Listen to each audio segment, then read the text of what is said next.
Hi Taurus, welcome to your super blue moon total lunar eclipse at 11 degrees of Leo on January 31st and the week following up until February 7th. It's Raina here, that was a mouthful.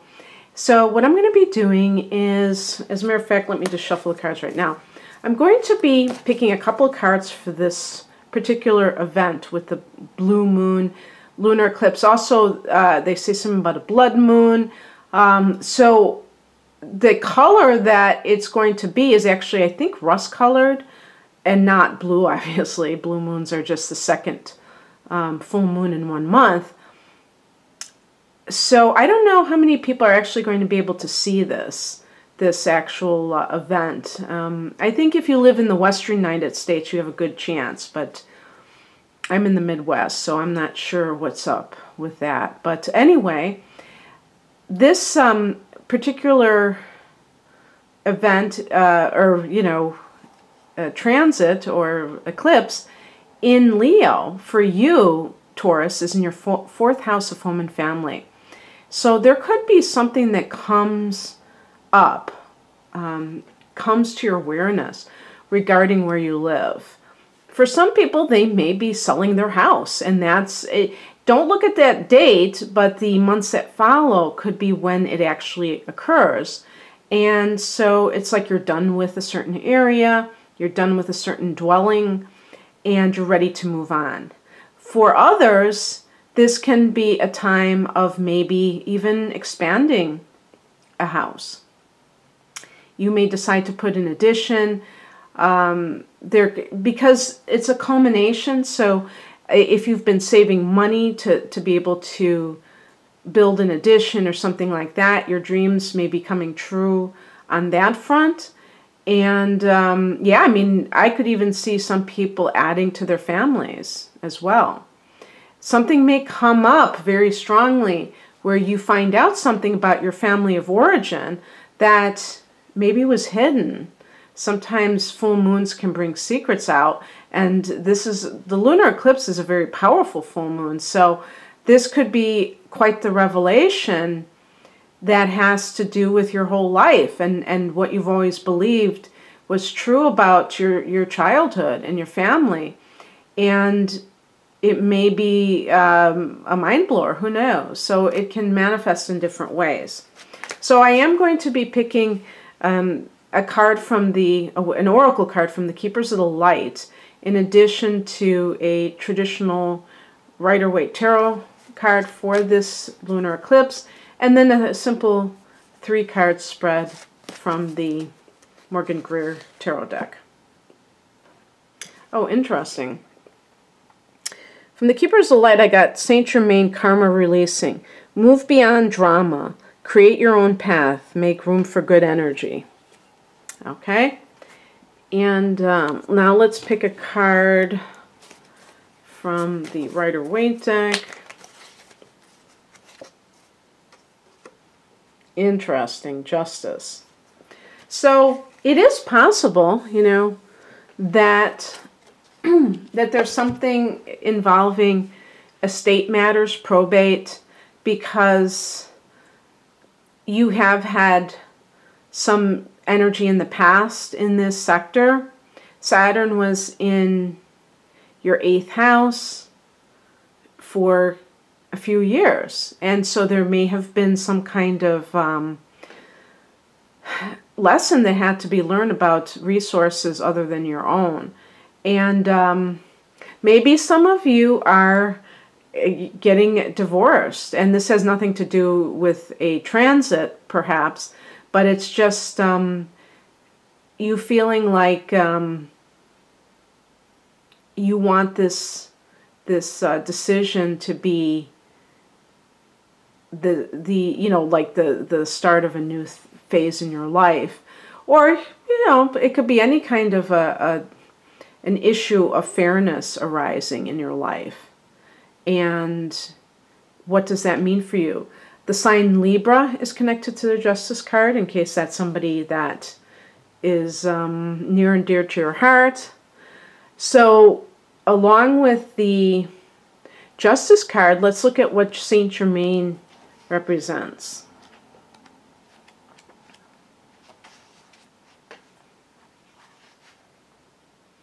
Saint Germain was born in France in the 18th century and is said to have been given a new identity because he was the love child of two very powerful people.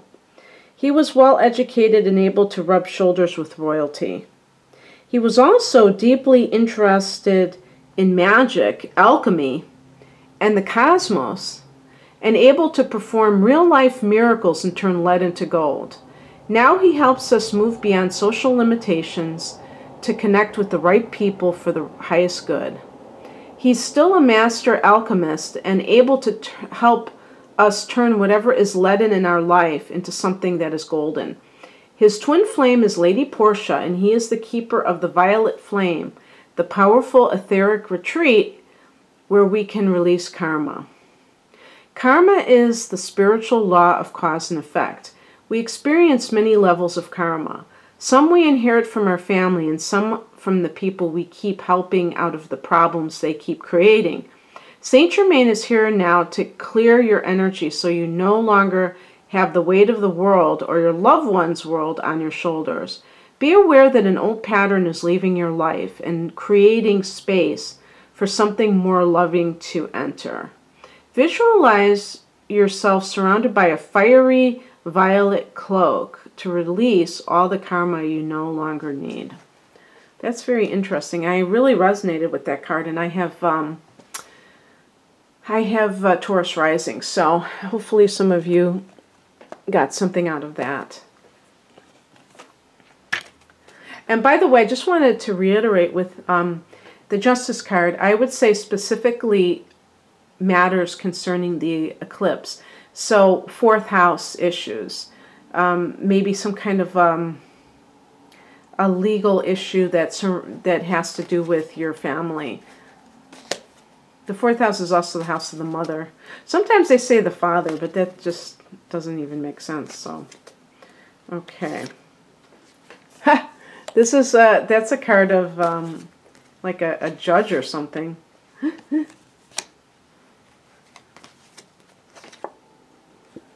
Interesting. And we have swords, all swords. So I'm going to pick a clarification card. Wow. Yeah, some of you are in some kind of a battle. Okay. I'm going to actually pick a third card. Okay. All right. So there might be a father figure that maybe this is there's two kings here that you're fighting over an estate or something along those lines. Perhaps this is the father of your child. Let's look at the past position. This card does connect with judges, though. People that have to make decisions that are not swayed by their emotions. They have to be very, very logical about whatever it is that they're deciding. And so that's right underneath the card of justice. If this is the father of your child, they may have some of those traits of being very much in their heads. They may be Gemini, Aquarius, or Libra, or have that strong in their chart. And they may be quite detached emotionally. And that may be one of the reasons why you have problems with them, because you feel like they are not in touch with their feelings enough. Of course, you know, Taurus is a sign that is an earth sign, and they're not necessarily that emotional either, just in and of themselves. So maybe it doesn't bother you, but you can see how their detachment leads them to do things that you don't, that are hurtful to you, including cheating. Now, that was the past position. That's the person. Right now, this is a card that does indicate either theft, or like a physical property, or maybe a money in an estate, or somebody who's cheating, somebody who's being deceptive. So if you are dealing with, for instance, siblings, about some kind of material issue, you may believe that they are being deceptive, at least one of them is, and misleading people. If this is your partner, you may feel like you can't be with this person, and you may have a child together. I'm not talking about if you have actually consulted a lawyer and are going through a divorce procedure. Even in that case, there may be something that is being kept from you, and you're not receiving your just desserts, or, I mean, in a good way. And actually, one of the cards I picked as the outcome is the Eight of Swords. And this is somebody who feels so trapped that they can't move. They can't move a muscle. And you may want to take action, but you feel so oppressed by your situation that you can't do anything. Remember that the Eight of Swords, because it's swords, we're talking about thoughts. And really, the ultimate interpretation of a card like this is understanding the thoughts that keep you imprisoned in your own cell that you created for yourself. So something that you're telling yourself, if you say, I can't live without this person, then you've already negated any chance that you have of freeing yourself from this oppressive situation. I'm not somebody who believes in being totally unrealistic, but you can at least have affirmations that point you in the right direction. So instead of saying in your head, I can't live without this person, or telling others that you can't live without this person, say, it's very hard for me to imagine living without this person in this moment, but I am going to do everything in my power to get to that place where I'm able to easily do this. See, there's a completely different energy by saying that. And it's not unrealistic. It's not lying to yourself and just acting like everything's okay. It's acknowledging that it's hard, but it's not just totally pushing away any possibility of something happening. And this is one of the things that Taurus really has to work on, is a stubborn mentality a lot of times. Now, it will depend on the individual chart, because some of you, if you have Mercury in Gemini, you may be a lot more flexible, and you may be more open to changing your ideas about certain things. But if you have both the Sun and Mercury in Taurus, God help you. And I'm kind of joking, but I'm saying you have to make a very concerted effort to be able to allow new ideas to penetrate your consciousness and be open to what entails. Okay, so I picked a couple of additional cards, because even the Five of Wands, it may be descriptive of what is going to happen, but it's not necessarily how I like to end the reading, because this is a card of conflict. And you see, there are other people's hands in the pie. So this is exactly what I would think of specifically in a probate situation, where you have people fighting for a certain, for the spoils of something. And they all have their own vested interests. And the other thing too is, if this is like a child custody situation, or I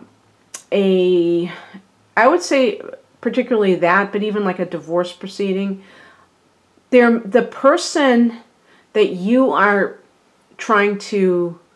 that you're sparring with, they may bring their current lover into the fray and try to make you look bad. So you're going to have to like get in the fray. You cannot stand back and be too passive about it, because you may have to defend what's yours. And it's possible, I think, in some instances, to stand up for yourself without being overbearing. So that's not what I'm talking about. I'm talking specifically about not allowing others to walk all over you. And so then I just picked one more card for clarity. And I got the King of Wands. And this is a card of a sense of empowerment, okay? and also a sense of confidence at the highest level. So whether you emerge from the situation like this, or there is someone in your life who really makes you feel like you can trust in them because they're like there's like this safety with them. This is a very masculine influence, so it's kind of like this protector energy. And it's like Aries, Leo, or Sagittarius as sun signs or other prominent signs in their charts that influence their personality and make them like kind of, you know, have these broad shoulders and big arms that they can, you know, protect you against the world. And this may be a new relationship, or this may be a father or a father figure, or perhaps it's a friend who typically, or maybe even a boss, if you're in a work situation where somebody's stealing your intellectual ideas, or, you know, your intellectual property, I should say. You may have a benefactor, somebody who is looking out for you, who is protecting you and kind of being on your side while you're trying to fight for what's yours. So anyway, whatever that means to you, Taurus, I'm not sure, but I hope you enjoyed this. If you'd like a private reading, please click on the link below. My website's name is rainamoonastrology.com, and I wish you a wonderful blue moon eclipse. Bye.